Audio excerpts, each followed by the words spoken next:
மறக்காம சர்ப்ரைஸ் பண்ணுங்க. தேங்க்யூ. சின்ன வயசுலேருந்து என்னுடைய அம்மாவிடம் கதை கேட்டு வளர்ந்த பையன் நான். நடுவில் வெள்ளைக்காரர்கள் வந்து கல்வியெலாம் வந்த பிறகு நம்முடைய ஆதி மரபே கதை கேட்கிற மரபு தான். அதற்கு அப்புறம்தான் வாசிக்கிற மரபு வந்தது. மறுபடியும் ஏதோ ஒரு வகையில் அந்த கதை கேட்கிற ஒரு இடத்திற்கு என்னுடைய குரல் சில பேரை உந்தி தள்ளி இருக்கிறது என்பது மகிழ்ச்சியாக இருக்கிறது. ஆனால் ஒருபோதும் ஒரு பட்டிமன்றம் மாதிரி கதை கேட்பது சிறந்ததா கதை வாசிப்பது சிறந்ததா என்று என்னை யார் கேட்டாலும் கதை வாசிப்பது மட்டுமே சிறந்தது என்று எங்கு வேண்டுமானாலும் சொல்லுவேன். ஏனென்றால் ரீடிங் வாசிப்பு என்பது தனித்து ஒரு மனிதனுக்கும் அந்த டெக்ஸ்ட்டுக்கும் உள்ள தனிப்பட்ட உறவு. இப்போ நான் வாசித்த கதைகளை நான் சொல்வதற்கான காரணம், எனக்கு இப்படி ஒரு அனுபவம் ஏற்பட்டது.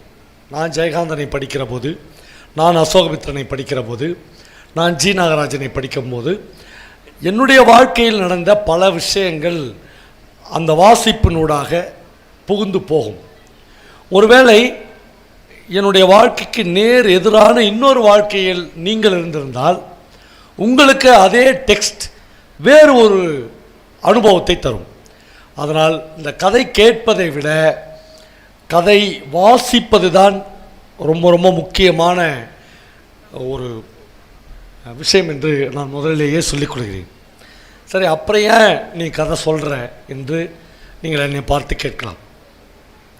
நம்ம கதையும் வாசிக்கலை, கதையும் கேட்கலை, என்னவோ ஒரு மாதிரியான மனநிலையில் 45 வருடங்களுக்காக நமது ரொம்ப ரொம்ப தமிழ்நாட்டில் மிக குறைவானவர்களே இலக்கியங்களை வாசிப்பதும் இலக்கியங்களை கேட்பதுமாக இருந்து விட்டார்கள்.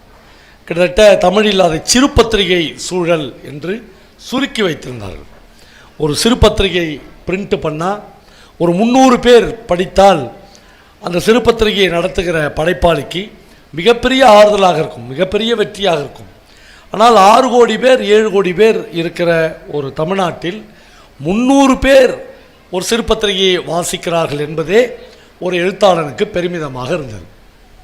ஆனால் தமிழில் அதற்கு நேர் எதிர்மாறாக ஏராளமான வணிக செய்திகளையும் சினிமா செய்திகளையும் மிக மோசமான பாலியல் கதைகளையும் வரட்டுத்தனமான வணிகத்தையும் உள்ளடக்கிய பத்திரிகைகள் தமிழ்நாட்டிலிருந்து வெளிவந்து கொண்டே இருந்தன.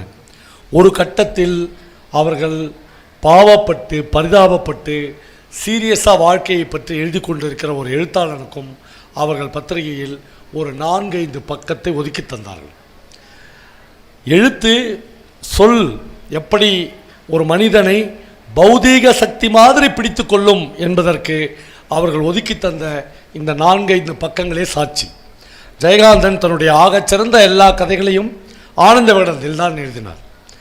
ஆனந்த விகடனில் கட்டுப்பட்டுத்தனமான பல பிராமண குடும்பங்களில் இருந்த பெண்கள் வீட்டுக்கு பயந்து டாய்லெட்டில் எடுத்துன்னு போய் ஆனந்த விகடனை படித்த ஏராளமான கதைகள் தமிழ்நாட்டில் உண்டு.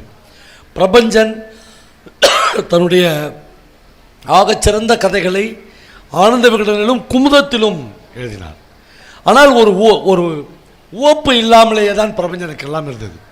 ஒரு முறை பிரபஞ்சன் சேலத்திற்கு ஒரு இலக்கிய கூட்டத்திற்கு போய் வரும்போது அவர் அந்த இலக்கிய கூட்டத்தில் பேசுகிற போது அவர் சொல்கிறார், தமிழ்நாட்டில் வருகிற குப்பை பத்திரிகைகளில் நாங்கள் எல்லாம் எழுத வேண்டியிருக்கிறது என்று சொல்கிறார். அவர் அப்படி சொல்லுகிற போது குமுதத்தினுடைய சப் எடிட்டராக பிரபஞ்சன் இருக்கிறார். கூட்டத்திலிருந்து ஒரு வாசகன் எழுந்து கேட்கிறார், அப்போ குமுதம் என்று கேட்கிறார். அது மகா முனிசிபாலிட்டி குப்பை என்று பிரபஞ்சன் பதில் சொல்கிறார். பிரபஞ்சன் சென்னைக்கு வருவதற்கு முன்னால் இந்த செய்தி குமுதம் ஆசிரியர் குழுவுக்கு வந்து விடுகிறது. அடுத்த நாள் 11 மணிக்கு பிரபஞ்சனை கூப்பிட்டு ஃபுல் எடிட்டோரியல் போர்டு உட்காந்து, நேற்று எங்கே சார் போயிருந்தீங்க என்று கேட்கிறார்கள். நேற்று சார் ஒரு யதார்த்தமாக பேசுகிறார், நேற்று சேலம் ஒரு இலக்கிய கூட்டத்துக்கு போயிருந்தேன். நேற்று ஞாயிற்றுக்கிழமை இல்லையா சார், அதனால் ஒரு இலக்கிய கூட்டத்துக்கு போயிருந்தேன்னு சொல்கிறார். அங்கே தமிழ்நாட்டிலிருந்து வருகிற பத்திரிகைகள்லாம் குப்பன்னு சொன்னீங்களா என்று கேட்கிறார். ஆமாம் சொன்னேன் என்றார். குமுதத்தை பற்றி என்ன சொன்னீங்க என்று கேட்கிறார்கள். அது மகா முனிசிபாலிட்டி குப்பைன்னு சொன்னேன் என்று ஆசிரியர் குழுவிடமே சொல்கிறார். அப்படி ஒரு முனிசிபாலிட்டி குப்பையாக வருகிற உங்கள் மனதில் இருக்கிற குமுதத்தில் இனிமேல் நீங்கள் பணி செய்ய வேண்டாம் அப்படின்னு எங்கள் ஆசிரியர் குழு நினைக்குது என்று அவர்கள் சொல்லும்போதே பிரபஞ்சன் 14 நாள் வேலை பார்த்துக்கிற சம்பளம் கொடுக்க போகிறேன்னு அப்படி வெளியே வருகிறேன். அப்போது ஒரு முழு ஆத்மாவோடு ஒரு முழு இதய சுத்திகரிப்போடு இவர்கள் இந்த பத்திரிகைகளில் எழுதவில்லை. ஆனால் இன்னொரு புறம் இப்படி பிரபஞ்சனும் ஜெயகாந்தனும் அசோகமித்திரனும் குமுதத்திலும் ஆனந்த விடனிலும் எழுதின கதைகள் தான் உலகின் தமிழர்கள் எங்கெல்லாம் இருக்கிறார்களோ அங்கெல்லாம் போய் சேர்ந்திருக்கிறது. ஒரு வகையில் வெகுஜனங்களை அது அடைந்திருக்கிறது. இப்போ நான்லாம் ரொம்ப பிடிவாதமாக ஒரு 20-25 ஆண்டுகள் எந்த வணிக பத்திரிகைகளிலும் எழுத மாட்டேன் என்கிற பிடிவாதமாக இருந்தேன். ஆனால் என்னுடைய கதைகள் ஆனந்த விகடனில் வர ஆரம்பித்த பிறகுதான் நான் பரவலாக எல்லோருக்கும் தெரிய ஆரம்பித்தேன். வேறு வழி இல்லை. அவ்வளோ சிக்கலான ஒரு சமூக சூழலில் நாம் இருந்திருக்கோம். ஒரு எழுத்தாளனாக நக்கீரெல்லாம் எனக்கு தெரிந்து 40 வருடங்களாக சூழலியல் செயல்பாட்டுகளில் தன்னை முழுமையாக ஈடுபடுத்தி கொண்டிருக்கிறார். அவரே ஒரு ரஜினிகாந்த் படத்தில் நடிச்சிட்டார்னா கீழே இறங்கி போக முடியாது அவரால். அப்படி ஒரு மந்தை மனோபாவத்தை நம்முடைய மீடியாக்கள் நம்முடைய சினிமாக்கள் உருவாக்கி வைத்திருக்கின்றன. எழுத்து என்பது முழுக்க முழுக்க ஒரு தனி மனிதனுக்கும் ஒரு அந்த உரையாடலுக்கும் உள்ள தனிப்பட்ட விஷயம். நான் படித்து கொண்டே வருகிற போது பல இடங்களில் ஒரே ஒரு பக்கத்தை மட்டும் படிக்க முடியாமல் புத்தகத்தை மூடி என்னுடைய நெஞ்சில் மேல் வைத்து நெஞ்சு விம்ப அழுதிருக்கிறேன். அது ஒரு கதை கேட்கிற போது அந்த அனுபவத்தை நீங்கள் அடைய முடியாது. எனக்கு மட்டுமே ஏற்பட்ட அனுபவம். நான் பல முறை சொல்லியிருக்கிறேன். வண்ணநிலவனுடைய எஸ்தர் என்று உலகின் மிக புகழ்பெற்ற ஒரு கதை இருக்கிறது. உலகம் முழுக்க ஒரு 50 பெஸ்ட்டு ஸ்டார் ஸ்டோரியை நீங்கள் வரிசைப்படுத்தினால் எஸ்தர் என்கிற அந்த கதைக்கு ஒரு இடம் இருக்கிறது. அந்த எஸ்தர் கதையில் திருநெல்வேலி மாவட்டத்தில் ஒரு கிராமத்தில் எல்லோரும் ஊரை விட்டு போகிறார்கள். அவ்வளோ பஞ்சம். யாருமே அந்த ஊரில் இல்லை. ஆடு மாடுகள் எல்லாம் செத்து விட்டன. இருக்கிற ஆடு மாடுகளை அடிமாடுகளுக்கு விட்டு விடுகிறார்கள். ஊரே காலியாகிறது. வண்ணநிலவன் அந்த கதையை கடைசியில் எஸ்தர் சித்தியை ஊரிலேயே விட்டுவிட்டு போவதென்று முடிவானது என்று அந்த கதையை ஆரம்பிக்கிறார். அவ்வளோதான். இவ்வளவுதான். 2 வரி தான் அந்த தமிழ் உரைநடையில் இருக்கிறது. கடைசியில் எஸ்தர் சித்தியை ஊரிலேயே விட்டுவிட்டு போவது என்று முடிவானது என்கிற வரி தந்த விம்மல் 40 ஆண்டுகளுக்கு பிறகு எனக்கு இன்னமும் அடங்கவே இல்லை. அப்படியென்றால் அந்த பேக்ட்ராப் எனக்கு தெரியும். எஸ்தர் சித்தியை வீட்டிலேயே விட்டுவிட்டு போவதென்றால் அப்படியே வீட்டில் அனாதையாக விட்டு போவது. அவளுக்கு தண்ணி கொடுக்க, அவளுக்கு ஒரு வேளை கூழ் கொடுக்க, ஒரு வேளை கஞ்சி காய்ச்சி கொடுக்க அந்த வீட்டில் யாருமே இருக்க மாட்டார்கள். அவள் ஒரு காலத்தில் இந்த வீட்டில் எவ்வளவு பிரியமான மனுஷியாக இருந்தாள், எவ்வளவு முதன்மையான மனுஷியாக இருந்தாள். ஆனால் ஒரு பஞ்சம், ஒரு வறுமை ஒரு மனுஷியை இவ்வளவு பிரியமாகவும் இவ்வளவு ஆளுமையோடும் இருந்த ஒரு மனுஷியை வீட்டில் அனாதையாக விட்டுவிட்டு போகச் சொல்கிறது. வீட்டில் ஒருவேளை எஸ்தர் சித்தியை அவர்கள் எல்லோரும் விட்டுவிட்டு ஒரு நடுராத்திரியில் அவள் தூங்கி கொண்டிருக்கும் போது வீட்டை காலி பண்ணிவிட்டு எங்கோ பிழைக்கப் போய்விட்டால் 2 நாட்களில் எஸ்தர் சித்தி பசியின் கொடுமையில் அந்த வீட்டுக்குள்ளேயே செத்து நாறுவாள் என்பது சொல்லப்படாத கதை. நண்பர்களே, எழுதப்பட்ட எல்லா கதைகளிலும் எழுதினதை விட அன்டோல்டாக சொல்லப்படாமல் ஒரு எழுத்தாளன் விடுகிற இடம் மகத்தானது. அந்த எல்லா மகத்துவத்தையும் ஒரு மனிதன் அடைய வேண்டுமென்றால் வாசிப்பு மட்டும்தான். இந்த செகண்ட் என்று ஒரு இடத்தை என்னால் சொல்லவே முடியவில்லை. முதல், செகண்ட், தேர்ட் என்று எல்லாவற்றுக்கும் வாசிப்பு மட்டுமே தேவைப்படுகிறது. நான் 10ஆம் வகுப்பு படிக்கிற போது எதேச்சையாக ஒவ்வொரு வீட்டுக்கும் ஒரு பின்புலம் இருக்கும். எங்கள் வீட்டில் எங்கள் அப்பா ஒரு டீச்சர். ஆனால் எல்லா ஆசிரியர்களையும் போலவே எங்கள் அப்பாவும் 2nd கிரேடு படித்ததோடு சரி, அதற்கப்புறம் புஸ்தகத்தை எடுத்து படிக்கவே மாட்டார். நீங்கள் நிறைய டீச்சர்ஸை பார்க்கலாம். நான் எம்ஏ எம்எட் முடிச்சிட்டேன், நான் எம்ஃபில் முடிச்சிட்டேன், நான் பிஹெச்டி முடிச்சிட்டேன் என்று சொல்வார்கள். ஒரு டீச்சர் என்பவர் தினந்தோறும் படித்து கொள்ள வேண்டும், தினந்தோறும் வாசிக்க வேண்டும், தினந்தோறும் படிக்க வேண்டும். Is a master. ஒரு ஆசிரியரை குழந்தைகள் மாஸ்டர் என்று ஏன் அழைக்கிறார்கள் என்றால், ஒரு குழந்தைக்கு தெரியாத எல்லா தகவல்களும் அந்த ஆசிரியருக்கு தெரிந்திருக்க வேண்டும். என்னைக்கோ 30 வருஷத்துக்கு முன்னாடி நீ படித்த எம்ஃபில், நீ படித்த பிஹெச்டி அதோடு நின்று விட்டது. உலகம் அதற்கு பிறகு ஏராளமான தொழில்நுட்பங்களை, அறிவியல் வளர்ச்சியை, படைப்பு வளர்ச்சியை கண்டிருக்கிறேன். நான் ஏற்கனவே சொல்லியிருக்கிறேன், ஒரு பள்ளிக்கூடத்திற்கு அல்லது ஒரு ஊருக்கு பள்ளிக்கூடம் ஏன் தேவைப்படுகிறது? பள்ளிக்கூடம் ஒரு ஊருக்கு கண்டிப்பாக இருந்தாக வேண்டுமா? அல்லது நம்ம ரோட்டில் தினந்தோறும் பார்க்குற அந்த மஞ்சா வேன், புள்ள பிடிக்கிற வேன் மாதிரி இப்படி அப்படியும் போய் வருதில்ல, அதெல்லாம் ஒரு ஊருக்கு தேவைதானா என்று நாம் யோசித்து பார்க்கலாம். ஒரு ஊருக்கு பள்ளிக்கூடம் இருக்கிறது, விதவிதமான பள்ளிக்கூடங்கள் இருக்கிறது. அப்புறம் ரொம்ப எக்ஸ்ட்ரீம் போய் வேனை ஏசி பண்ணுறான். காலையில் ஒரு குழந்தைய ஒரு ஏசி வேனில் ஏற்றி ஒரு ஏசி கிளாஸ் ரூமில் போய் படிக்க சொல்கிறான். ஒரு ஏசி கிளாஸ் ரூம்லேருந்து அந்த குழந்தையை விடுபட்டு சாயங்காலம் வீட்டுக்கு ஏசி வேனில் போய் ஏசி அறையில் இருக்கிற ஒரு குழந்தைக்கு இப்போ அந்த குழந்தை படித்து ஒரு ஆர்டிஓவாக வருது, ஒரு ரெவன்யூ டிபார்ட்மெண்ட்டில் ஒரு முக்கியமான வேலைக்கு வருகிறார்கள். நீங்கள் ஒரு சாதாரண விவசாயியோ ஒரு மீனவரோ அவர்கிட்ட போய் ஒரு சர்டிஃபிகேட்டுக்காக நிற்கிறார்கள்.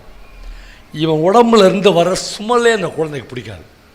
ஏனென்றால் வியர்வையை, மனித மேலிருந்து வீசுகிற நாற்றத்தை எதுவுமே தெரியாமல் ஃப்ரிட்ஜில் வைக்கப்பட்ட வெஜிடபிள் மாதிரி வளர்ந்த ஒரு குழந்தை. மனிதனுடைய ஸ்பரிசம், மனிதனுடைய அன்பு, மனிதனுடைய பேரன்பு எதையுமே தெரியாத ஒரு கவர்மெண்ட் ஆஃபீஸராக அந்த குழந்தை. இந்த சிக்கல் தான் இன்றைக்கு இந்தியாவில் பல ஐஏஎஸ் அதிகாரிகளிடம் நாம் பார்ப்பது. அப்படி இல்லை.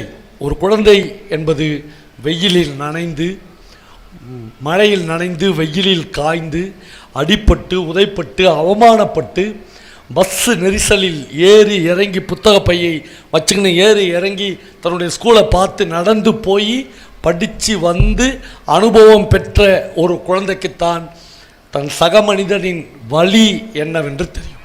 அதைத்தான் காலம் காலமாக எழுத்தாளர்கள், எந்த எழுத்தாளனாவது இப்படி ஒரு சொஃபிஸ்டிகேட்டட் லைஃப்பில் இருந்த பண்ணையார்களை பற்றியோ அல்லது ஐஏஎஸ் அதிகாரிகளை பற்றியோ அல்லது மிக உயர்ந்த பொறுப்பில் இருக்கிற மந்திரிகளை பற்றியோ, ஜனாதிபதியை பற்றியோ, பிரதமரை பற்றியோ ஒரு கதை எழுதியிருக்கிறானா என்று நீங்கள் யோசித்து பாருங்கள். ஏனென்றால் கதைகளுக்கு அப்பாற்பட்டவர்கள் அவர்கள். எழுத்தாளனை பொறுத்தவரையிலும் இந்த கேடரில் இருக்கிற யாரையும் அவன் ஒரு மனுஷனாகவே மதிக்கிறதில்லை. அவனுடைய உலகம் வேறு. அவனுடைய உலகத்தில் பாலியல் தொழிலாளிகள், திருடர்கள், பிட்பாக்கெட் அடிப்பவர்கள், விவசாயிகள், கூலி வேலை செய்பவர்கள், லாரியில் லோட்மேன்கள், இரவில் ஒரு இருட்டில் நின்று கொண்டு பாலியலுக்கு 5 ரூபாய்க்கு வரையா என்று கேட்கிற ஒரு பெண் தொழிலாளி, இவர்களே எல்லா உலகத்தில் இருக்கிற எல்லா படைப்பாளிகளின் ஆகச்சிறந்த கருப்பொருட்களாக இருக்கிறார்கள். ஏனென்றால் இவர்களை பற்றி எழுதுவதற்குத்தான் ஒரு எழுத்தாளர் வேண்டும், இவர்களை பற்றி சொல்வதற்குத்தான் ஒரு பேச்சாளர் வேண்டும், இவர்களின் மொழியை மொழிபெயர்க்கத்தான் ஒரு கவிஞன் வேண்டும் என்று நான் கருதுகிறேன். அனாதைகள் எப்படி தூங்குவார்கள் என்று உங்களுக்கு தெரியுமா என்று இசை ஒரு கவிதை எழுதியிருக்கிறார். அந்த கவிதையில் அனாதைகள் தங்களுடைய இரு கைகளையும் தலைக்கு பின்னால் வைத்து ஒரு மாதிரியாக ஒருக்களித்து படுத்து தூங்குகிறார்கள். ஒவ்வொரு ஊரிலும் அனாதைகள் படுத்து தூங்குவதற்கு என்னென்ன இடங்கள் இருக்கின்றன என்று ஒரு கவிஞன் கண்டுபிடிக்கிறான். அவனுக்கு ஒரு ஏசி அறையிலோ ஒரு பெரிய பங்களாவுக்குள்ளோ நாம் எல்லாவற்றையும் நாம் ரொம்ப பெரிய யோகியங்கள் மாதிரி இன்றைக்கி மேடை போட்டு பேசுகிறோம். ஆனால் நாம் இந்த சமூகத்துக்கு செய்திருக்கிற தீமைகள் என்பது கொஞ்சம் நஞ்சம் இல்லை. முதல்ல ட்ரெடிஷ்னலாக மரபு ரீதியாக இருந்த நம்முடைய ஓட்டு வீடுகள், நம்முடைய கூரை வீடுகள், இது எல்லாத்தையும் நம்ம படித்து ஒரு வேலைக்கு வந்த உடனே அதை முதல்ல செஞ்ச விஷயம் அது எல்லாத்தையும் இடித்தது தான். அந்த எல்லா வீடுகளிலும் திண்ணைகள் இருக்கும். திண்ணை உள்ள ஒரு வீட்டில் வழிப்போக்கர்கள், பயணிகள் யார் வேண்டுமானாலும் போய் உட்கார்ந்து கொள்ளலாம்.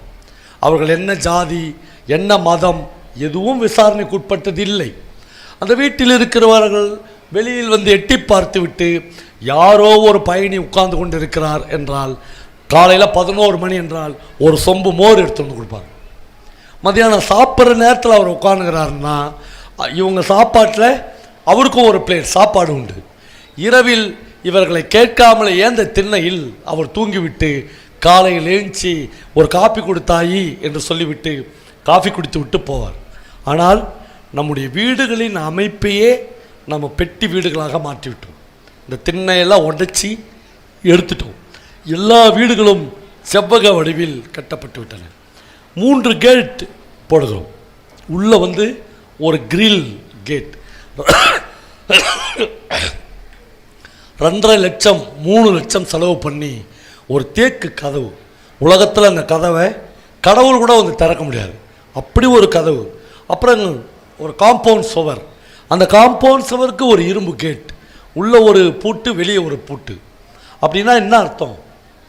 என் வீடுறா இது, என் பொண்டாட்டி என் புள்ள, நாங்கள் மட்டும் வாழ்ந்துக்கிறோம், நாங்கள் மட்டும் சாப்பிட்டுக்கிறோம். நீ எக்கேடாச்சும் கெட்டு தொலை, உனக்கும் இந்த வீட்டுக்கும் எந்த சம்பந்தமும் இல்லை. ஒரு பயணி இப்படி ஒரு வீட்டுக்குள்ளே நுழையவே முடியாது. இந்த வீட்டில் நின்று பிச்சை கேட்க முடியாது. எனக்கு கேரளாவில் நான் போன வருஷம் போன போது ஒரு மிகப்பெரிய வீட்டை திறக்க சொல்லி என்னை கூட்டின்னு போனாங்க. எனக்கு அது பெரிய வீடெலாம் தெரியாது, தெரிஞ்சிருந்தால் போயிருக்க மாட்டேன். அங்கே போனால் அப்படியே பயந்து நடுங்கிட்டேன் நான். அந்த வீடு 24 கோடி ரூபாயில் கட்டப்பட்ட வீடு. இந்தியாவில் தி பெஸ்ட் ஹோம் என்று அதற்கு அவார்டு கொடுத்திருக்கிறார்கள். அதனால் அந்த ஆர்கிடெக்ட் எங்களெல்லாம் கூப்பிட்டு ஒரு விருந்து கொடுத்தார். நான் சொன்னேன், இந்த வீட்டை நான் அடி மனதிலிருந்து வெறுக்கிறேன்னு பேசினேன். எல்லோரும் சொன்னாங்க அந்த வீட்டுக்காரர் ரொம்ப கஷ்டப்படுவாருன்னு. ஆனால் அவர் எனக்கு தான் பக்கத்தில் உட்காந்து எறா எடுத்து வச்சார்.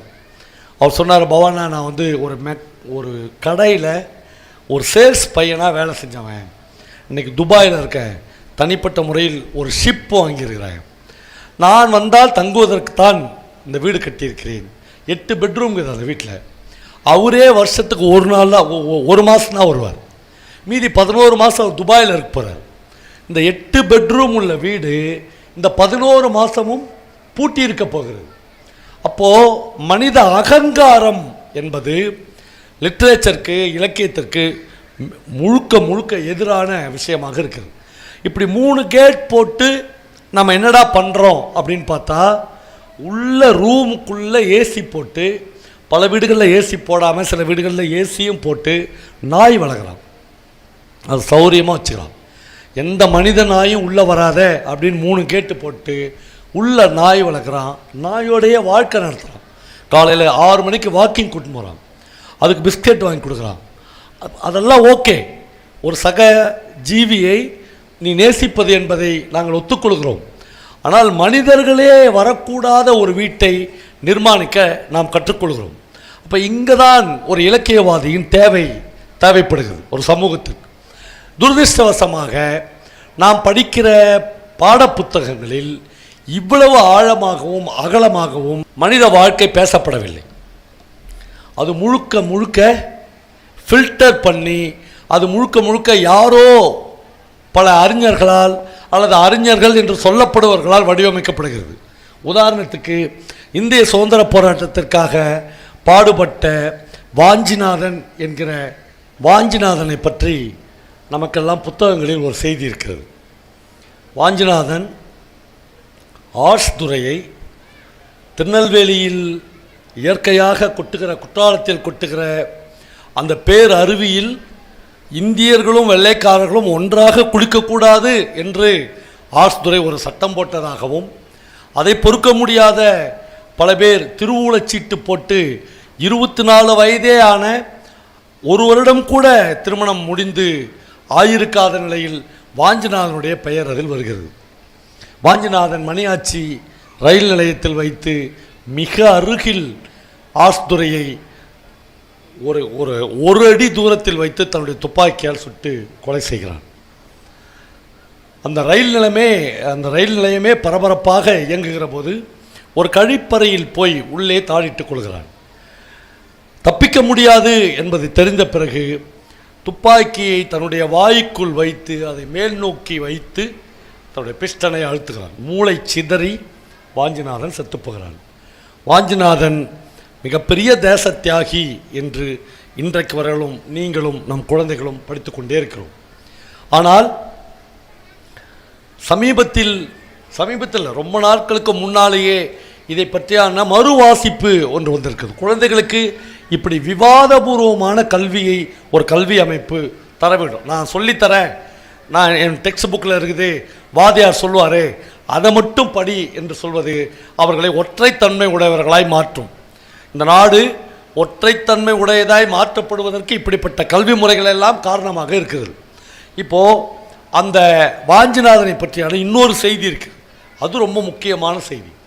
ஆஸ்துரை ஒரு முறை திருநெல்வேலியை சுற்றி வருகிற போது ஒரு அருந்ததியர் காலனி வழியாக அவருடைய சாரட் ஒரு ஜீப் வருகிற போது ஒரு அருந்ததிய பெண் பிரசவ வழியில் ரோட்டில் நின்று துடித்து கொண்டிருக்கார். அவள் வீட்டுக்கு எதிரில் யாருமே அவளை கூட்டின்னு போகிறதுக்கு ஆள் இல்லை. அந்த காலனியே நின்று என்ன பண்ணுறதுன்னு தெரியாமல் நிற்கிறார்கள். ஆஸ்துரை தன்னுடைய ஜீப்பை நிறுத்திட்டு ஆஸ்துரிய மனைவியும் ஆஸ்துரையும் சேர்ந்து அந்த பொண்ணை அந்த ஜீப்பில் ஏற்றி திருநெல்வேலி மருத்துவமனைக்கு கூட்டு வந்து அந்த அருந்ததிய பெண்ணை காப்பாற்றுகிறார்கள். அவளுக்கு அங்கே தான் பிரசவம் நடக்கிறது. ஒருவேளை இந்த ஆங்கில ஆட்சி நீடித்தால் ஆஸ்துரை மாதிரியான ஒரு ஆள் திருநெல்வேலிக்கு எத்தனை நாள் கலெக்டராக இருந்தால் இந்த மாதிரியான ஜாதியற்ற ஒரு சமூகம் உருவாகிவிடுமோ என்கிற பயத்தில் வாஞ்சிநாதன் இந்த கொலையை செய்தான் என்று ஒரு குற்றச்சாட்டு இருக்குது. நான் இந்த குற்றச்சாட்டை மெய் என்று சொல்லவில்லை, ஆனால் ஆதாரபூர்வமான குற்றச்சாட்டு. ஆயிரா வெங்கடாஜலபதி எல்லாம் இதை ஆய்வு செய்து எழுதியிருக்கிறார். ஆனால் இப்படி விவாதிக்கிற ஒரு கல்வி நம்முடைய டெக்ஸ்ட் புக்கில் வேணுமா வேண்டாமா என்று நான் நினைக்கிறேன். நம்முடைய குழந்தைகளுக்கு நாம் ஒரு டீச்சர் சொல்லிக் கொடுப்பது மட்டும்தான் குழந்தைகள் ஏற்றுக்கொண்டும் என்றால் ஒரு விவாதபூர்வமான கல்வி, ஒரு கிரியேட்டிவான கல்வி அந்த குழந்தைகளுக்கு கிடைப்பதற்கு வாய்ப்பே இல்லை. ஒரு கிளாஸ் ரூமில் ஒரு டீச்சர் பாடம் நடத்துகிற போது அசோகர் 1847ஆம் ஆண்டு தமிழ்நாடு முழுக்க இந்தியா முழுக்க இவ்வளவு மரங்களை நட்டார் என்று வகுப்பெடுக்கிறார். இந்த குழந்தை டீச்சர் சொல்லும் போதே ஃபோனை பெஞ்சு கீழே எடுத்துன்னு போய் கூகுளில் தேடி எவ்வளோ மரம் நட்டார், அதில் எவ்வளோ மரங்களை கவர்மெண்ட்டே வெட்டிட்டு 3 வழிச்சாலை 4 வழிச்சாலைன்னு மாற்றிடுச்சு, எவ்வளோ மரங்கள் இப்போ இற்று விழுந்துருச்சு, எவ்வளோ மரங்கள் ரீப்ளேஸ் பண்ணப்பட்டுக்குது, எல்லாத்தையும் குழந்தை கண்டுபிடிச்சிருது. கூகுள் ஒரு டீச்சருடைய மூளையை விட அதிகமாக செயல்படுகிறது. அந்த டீச்சர் கிளாஸை முடிக்கிறதுக்குள்ள அந்த டீச்சருடைய மூளையை விட அதிகமான தகவல்களை அந்த குழந்தை சென்றடைந்து விடுகிறது. இப்போ நான் கேட்குறேன், அதுதான் தகவல்கள் எல்லாமே இந்த கூகுள் கிடைக்குதில்ல, கம்ப்யூட்டரில் கிடைக்குதில்ல, செல்ஃபோன்லேயே கிடைக்குதில்ல, அப்புறம் எதுக்கு சார் டீச்சர்? அவங்களுக்கு எதுக்கு சார் டிஏ? அவங்களுக்கு எதுக்கு சார் 1.5 லட்ச ரூபா சம்பளம் 1 லட்ச ரூபா சம்பளம் என்று நீங்கள் கேட்கலாம். ஆனால் ஒரு குழந்தையை சமூக பயம் உள்ள குழந்தையாக மனிதனாக மாற்றுவதற்கு ஒரு ஆசிரியரும் பெற்றோரும் மட்டுமே தேவைப்படுகிறார். 60 குழந்தைகள் இருக்கிற ஒரு வகுப்பறையில் காமாட்சி இங்கே வா என்று கூப்பிட்டு 59 மாணவிகள் மத்தியில் அந்த குழந்தையின் தலையை கோதி 15 நாளைக்கு முன்னாடி அம்மா செத்துட்டாங்களே, யார் வீட்டில் சாப்பிட்ற என்று எந்த கூகுளும் கேட்காது, எந்த செல்ஃபோனும் கேட்காது. அப்போது ரத்தமும் சதையும் உணர்வும் உள்ள இன்னொரு மனுஷி, இன்னொரு டீச்சர் ஒரு குழந்தைக்கு தேவைப்படுகிறார். ஆனால் இந்த கல்வி என்பது விவாதம் உள்ள, விவாதத்தை ஏற்படுத்தக்கூடிய, அவர்களை வேறு ஒரு உலகுக்கு பயணிக்கக்கூடிய கல்வியாக இருக்க வேண்டும். துரதிர்ஷ்டவசமாக இதுவரையிலும் நாம் படித்து கொண்டிருக்கிற கல்வியில் ஒரு 60% கூட நாங்கள் சொல்லுகிற மாதிரியான கல்வி இன்னும் வரவில்லை. அதனால்தான் தொடர்ந்து எழுத்தாளர்கள் வகுப்பறைகளுக்கு வெளியே போங்க என்று குழந்தைகளை சொல்கிறோம். இது ஒரு வகையில் அராஜகம்தான். அரசாங்கம் வகுப்பறைகளுக்கு உள்ளே வாங்க என்று குழந்தைகளை கூப்பிடுது. நாங்கள் வகுப்பறைகளுக்கு வெளியே போங்க என்று சொல்கிறோம். ரெண்டும் ஒன்று தான். வகுப்பறைகளுக்கு உள்ளே நீங்கள் 10% கற்றுக்கொண்டால் வகுப்பறைகளுக்கு வெளியே நீங்கள் 90% கற்றுக்கொள்ள முடியும். ஒரு சக மனிதனை கற்றுக்கொள்ளாமல், ஒரு சக மனிதனின் வாழ்க்கையை அறிந்து கொள்ளாமல், ஒரு சக மனிதனின் கிளாஸ் வர்க்கத்தை என்னவென்று உங்களுக்கு தெரிந்து கொள்ளாமல் 2-3 நாட்கள் வெளியில் போய் சொல்லி பொறுக்கிட்டு சனிக்கிழமையும் ஞாயிற்றுக்கிழமையும் விற்றுட்டு திங்கக்கிழமை காலையில் ஸ்கூலில் வர வந்தால் நம்ம கூட படிக்கிற நம்முடைய சக மாணவன் என்று ஒரு குழந்தைக்கு உணர்த்தாமல் அந்த குழந்தையை வெறும் 8 பாடங்களை படிக்க வைப்பதில் ஒரு பிரயோஜனமும் இருக்கப் போவதில்லை நண்பர்களே. அப்புறம் இந்த கிரியேட்டிவான கல்வி, இந்த படைப்பூக்கமான கல்வி என்பது மிக மிக அவசியமாகிறது. ஒரு ஃபிசிக்ஸ் டீச்சர் பாடம் நடத்துகிறார். மேலே ஒரு கோடு கீழே ஒரு கோடு போட்டு இணைக்கோடுகள் ஒன்றாக சேராது சொல்கிறார். 40 பேர் அந்த வகுப்பில் இருக்கிறார்கள். 39 பேர் அதை அப்படியே ஆமோதிக்கிறார். ஒரு குழந்தை எழுந்து ஏன் டீச்சர் சேராது என்று கேட்கிறார்கள். டீச்சருக்கே தெரியாது. ஏன்னா இணைக்கோடுகள் ஒன்றாக சேராதுன்னு மட்டும்தான் அவங்க படித்திருக்காங்க. அவங்களுக்கு இந்த கேள்வி புதுசாக இருக்கிறது. அல்லது ஒரு ஸ்டூடெண்ட் இதை கேட்க மாட்டான் என்று அவர்கள் உள்ளூர நம்புகிறார்கள். அவங்க உடனே போர்டில் 2 கோடு போட்டு இந்த கோடு மேலே போகுது, இந்த கோடு கீழே போகுது, இதை எப்படி ஒன்றா சேர்க்க முடியும் என்று கேட்கிறார். அந்த பையன் அதோடு விடுவதாக இல்லை. அவன் கேட்கிறான், இந்த கோடுகளை போர்டுக்கு வெளியே எடுத்துன்னு போங்க என்று சொல்கிறான். கோடுகளை போர்டுக்கு வெளியே எடுத்துன்னு போனால் நம்முடைய உலகம், நம்முடைய பூமி உருண்டையானது. பிரபஞ்சத்தின் ஏதோ ஒரு புள்ளியில் இந்த இணைக்கோடுகள் ஒன்று சேரும் என்று அந்த பையன் சொல்கிறான். அந்த பையன்தான் இந்த 39 பேரும் பிடி அசிஸ்டன்ட் ஆகிடுவாங்க, ரெவன்யூ இன்ஸ்பெக்டர் ஆகிடுவாங்க, தாசில்தார் ஆகிடுவாங்க. அந்த ஒரு பையன் தான் விஞ்ஞானியாக மாறுவான். நாம் அந்த பையனைத்தான் சின்ன வயதிலேயே அவனுடைய கனவுகளைத்தான் ஏதோ ஒரு வகையில் கருக்கி விடுகிறோம். அப்போது ஒரு படைப்பூக்கமான கல்வி நமக்கு தேவைப்படுகிறது. துரதிர்ஷ்டவசமாக இந்த படைப்பூக்கமான கல்வி என்பது பாடப்புத்தகங்களில் மிக மிக குறைவாக இருக்கிறது. பாடப்புத்தகங்களை தவிர்த்து புத்தக கண்காட்சியில் கிடைக்கிற புத்தகங்களில் 90% அதுவாகத்தான் இருக்கிறது. இந்த தேர்ந்தெடுப்பு தான் முக்கியம். எந்த புத்தகம் எப்படி இருக்கும், அது வாசித்தால் எப்படி இருக்கும் என்பதை கேட்பதற்காக, அறிமுகப்படுத்துவதற்காகத்தான் நானும் நக்கீரனும் இங்கே வந்திருக்கிறோம். அதே மாதிரி நம்முடைய எல்லா டீச்சர்ஸ், தி பெஸ்ட் டீச்சர்ஸ் எல்லோரும் வகுப்பறைகள் தான் இருப்பார்கள் என்று நாம் தப்பாய் நினைக்கிறோம். என்னுடைய ஒரு பெஸ்ட் டீச்சர் கூட துரதிர்ஷ்டவசமாக என்னுடைய வகுப்பறைகளில் இருந்ததே இல்லை. என்னுடைய வகுப்பறைகளில் நான் பார்த்த டீச்சர் மாதிரி உலகத்தில் நான் வாழவே கூடாது என்று நான் முடிவெடுத்திருந்தேன். ஏனென்றால் நான் 7வது படிக்கும்போது 50 ரூபாய் டியூஷன் ஃபீஸ் கட்டவில்லை என்பதற்காக ஒரு வாத்தியார் என்னை ஃபெயில் ஆக்கினார். எங்கள் +2 வகுப்பில் எங்களோடு படித்த எங்கள் சக மாணவிக்கு எங்கள் தமிழாசிரியர் இன்னொரு பொண்ணுக்கிட்ட கொடுத்து லவ் லெட்டர் கொடுத்தார். எங்களில் பல ஆசிரியர்கள் வாத்தியார் வேலை செஞ்சுட்டு சாயங்காலம் போய் டியூஷன் நடத்தினார்கள். எங்களில் சில ஆசிரியர்கள் ஃபைனான்ஸில் பார்ட்னராக ஆனார்கள். ஒரு பள்ளிக்கூடத்தில் இருக்கிற 10 வாத்தியார்களும் சேர்ந்து ரியல் எஸ்டேட் பிஸ்னஸ் நடத்தினார்கள். இந்த மாதிரி நம்ம வாழ்க்கையில் இவர்கள் ஒருவரை கூட பின்பற்றக்கூடாது என்று நான் என்னுடைய மிகச் சின்ன வயசுலேயே முடிவெடுத்தேன். அப்போ உங்களுக்கு யார் சார் பெஸ்ட் ரைட்டர், உங்களுக்கு யார் சார் பெஸ்ட் டீச்சர் என்றால், என்னுடைய எல்லா பெஸ்ட் டீச்சர்களும் வகுப்பறைகளுக்கு வெளியே புத்தகங்கள் எழுதுபவர்களாக இருந்தார்கள், ஓவியம் வரைபவர்களாக இருந்தார்கள், இசை அமைப்பாளர்களாக இருந்தார்கள், சிற்பம் தீட்டுபவர்களாக இருந்தார்கள். இவர்களை என்னுடைய சின்ன வயதிலேயே நான் படிக்க ஆரம்பித்தேன். என்னுடைய 10ஆம் வகுப்பில் ஜெயகாந்தனின் ஒரு மனிதனும் சில எருமை மாடுகளும் என்கிற ராணிமுத்தில் வந்த ஒரே ஒரு நாவல் தான் என்னை எழுத்தாளனாக மாற்றியது. அந்த கதை எனக்கு தந்த பாதிப்பு, அந்த கதை எனக்கு ஏற்படுத்தின விவாதம், எனக்குள் ஏற்படுத்திய தர்க்கம் வாழ்க்கையை வேறு மாதிரியாக என்னை பார்க்க வைத்தது. ஆக நண்பர்களே, சின்ன வயதிலிருந்து உங்கள் குழந்தைகள் பாடப்புத்தகத்தை விட்டுவிட்டு ஒரு கதை புத்தகத்தை எடுக்கிற போது ஏதோ எலக்ட்ரிக் ஷாக் வந்த மாதிரி தயவு செய்து அலண்டு போகாதீர்கள்.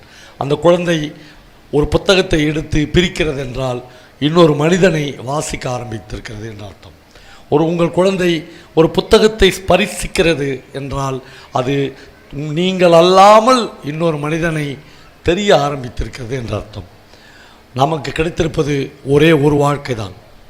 இந்த மனித ஜீவனில் மனிதர்களுக்கு கிடைத்திருப்பது ஒரே ஒரு வாழ்க்கை தான். ஒரு புத்தகத்தை முழுமையாக நீங்கள் படிக்கிற போது நீங்கள் வாழாத இன்னொரு வாழ்க்கையை அந்த புத்தகம் உங்களுக்கு சொல்லித்தரும். நீங்கள் இந்த உலகத்தில் 100 புத்தகங்களை 20 வருடங்களில் படித்திருக்கிறீர்கள் என்றால் 200 பேரின் வாழ்க்கையை நீங்கள் வாழ்ந்திருக்கிறீர்கள் என்ற அர்த்தம். அது அவ்வளோ சுலபம் இல்லை.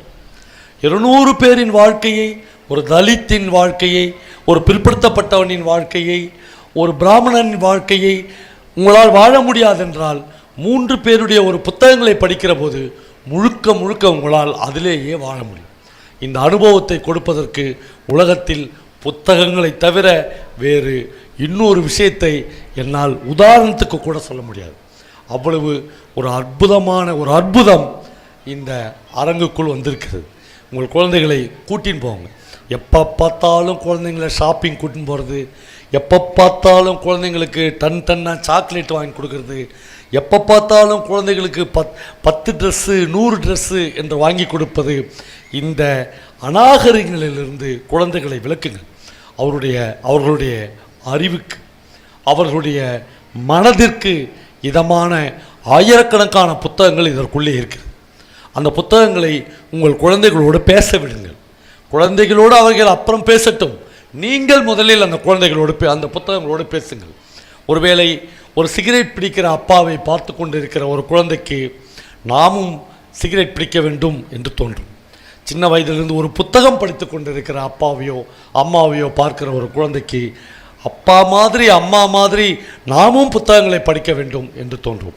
அப்படி ஒரு அற்புதமான சூழலை இன்றைக்கு நாகப்பட்டினம் மாவட்டம் இந்த புத்தக அரங்குக்குள் கொண்டு வந்திருக்கிறது. தயவு செய்து புத்தகங்களை உங்கள் குழந்தைகளுக்கு அறிமுகப்படுத்துங்கள்.